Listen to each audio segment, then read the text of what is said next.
Hey everybody, welcome to Planet Destiny. My name is Fallout Plays, and today I am here to share a Trials of Osiris guide to the Dungeons.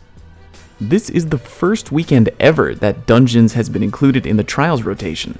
It's a map that not a lot of people in the community like, myself included, but the good news is that for Trials anyway, it's pretty easy to get a handle on. One good thing that Dungeons actually has going for it is that it's a perfectly symmetrical map.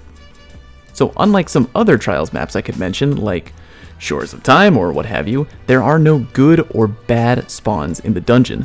No team can be put at a disadvantage right off the bat due to a bad map position.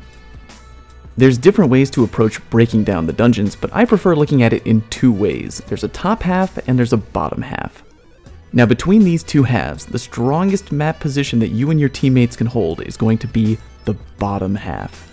The reason for that is because when the Trials round eventually goes to time, the capture point is going to pop up right here, meaning that if you already have control of this part of the map, you have a big advantage, because if the time comes, the enemy has to come to you rather than you having to go to them.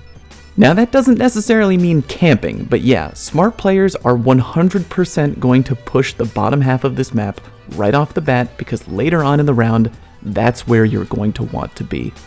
Keeping that in mind, in my opinion, you should pretty much always try to get control of the bottom right away. When you push down at the beginning of the round, expect the other team to also be pushing down low, and definitely expect to have your first encounter with them right here in this lane. It's probably a good idea that you should either approach this lane with your gun ready to go, or you can just throw a grenade right down there right away, since it's pretty likely that they're going to be there. You can also throw a grenade right over here on the capture point, because it's another spot where enemies can push right away when trying to take bottom control, because it provides actually a pretty good angle. In my opinion, the only real reason to go up top ever is if your goal is to try and flank the other team by getting some new angles. You can either do that by going the long way all the way around to the enemy spawn and trying to get an angle from right here, or you can come up to the top orange room and try to drop down the hole to catch them off guard. As always, if you're trying to pull off a flank, be careful and coordinate it with your teammates. Trying to uproot a team that has really good bottom control can definitely be difficult, and patience is the name of the game.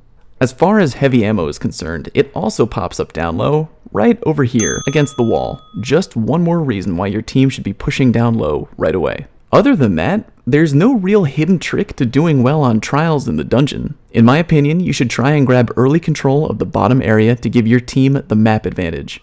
Although you can snipe on the dungeons, there's not a lot of very open lanes down in the bottom area, so expect to deal with a lot of sidearms and the occasional shotgun. Remember to always be thinking about the Trials fundamentals. Stay relatively together and don't wander off too far on your own. If you find an enemy way off on their own, work together as a team to gang up on them for a free kill. Always communicate, and if you manage to get a kill on the enemy, push up on the orb as a team. Don't give the enemy an opportunity to get any free revives.